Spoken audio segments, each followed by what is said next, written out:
Visakha steel plant ఘోర ప్రమాదంలో గాయపడి కేజీహెచ్ ఆసుపత్రిలో చికిత్స పొందుతున్న బాధితులకు వైసీపీ నేతలు బొత్స సత్యనారాయణ, కురసాల కన్నబాబు, కేకే రాజులతో కూడిన బృందం పరామర్శించింది.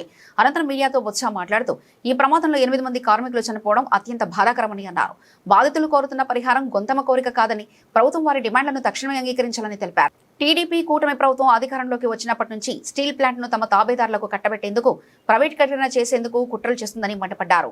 ఈ కుట్రల వల్లే ప్లాంట్ లో వరుస ప్రమాదాలు జరుగుతూ కార్మికుల ప్రాణాలు గాల్లో కలుస్తున్నాయని ఆరోపించారు.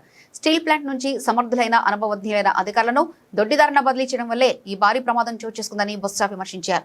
ఇప్పటికే దాదాపు 10,000 మంది శాశ్వత, కాంట్రాక్టు ఉద్యోగులను అన్యాయంగా తొలగించారని, ఇకనైనా బలవంతపు వీఆర్ఎస్ చర్యలను ఆపాలని డిమాండ్ చేశారు. ప్రమాదంలో మరణించిన కార్మికుల కుటుంబాలకు ఎల్జీ పాలిమర్స్ తరహాలో ₹1 కోటి చొప్పున పరిహారం ఇవ్వాలని, ఈ విషయంలో వైసీపీ రాజులేని పోరాటం చేస్తుందని తేల్చి చెప్పారు. అలాగే బాధితులను పరామర్శించేందుకు జగన్ రేపు విశాఖలో పర్యటిస్తారని వెల్లడించారు. సుమారు 8 మంది చనిపోవడం, 8 మంది చనిపోయారు. ఓ 3 వచ్చి ఇప్పటికే సివిల్ హాస్పిటల్లో ఉన్నారు. అందులో ఇద్దరికి 90% అబోవ్ 90% వరకు బర్నింగ్స్ ఉన్నాయంటున్నారు. మరి కిమ్స్ హాస్పిటల్ ఇంకో 3 ఉన్నారు, 40% అబోవ్ ఉన్నాయని అంటున్నారు. వారిని కూడా తొలగించి వస్తాం. మరి గిట్టిన బాధను ఎవరైతే చనిపోయారో వాళ్ళని మనం తేలేం, కానీ ఆ కుటుంబాలకి మా ప్రకారమైన సానుభూతిని తెలియజేసుకుంటున్నాం. కానీ ప్రభుత్వం నిర్లక్ష్యం,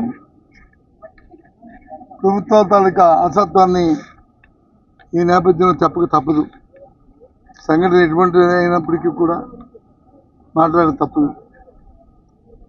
ఒకటే కాన్సెప్ట్, ఈ కూటమి ప్రభుత్వం వచ్చిన దగ్గర నుంచి కూడా ప్రైవేటీకరణ చేయాలి, స్టీల్ ప్లాంట్ వచ్చి వాళ్ళ తాబేదారులకి అది కట్టబెట్టాలనే ఆలోచన తప్ప, ఈ ప్రాంతంలో స్టీల్ ప్లాంట్లో పనిచేస్తున్న సుమారు 20,000 మంది తాలూకా శ్రేయస్ కానీ, ఈ ప్రాంతం తాలూకా శ్రేయస్ కానీ, ఏదైతే విశాఖ ఉక్కు, ఆంధ్ర ఉక్కు అనే నినాదం ఏదైతుందో దాన్ని కాపాడడానికి కానీ ఏ ప్రయత్నం చేయట్లేదు.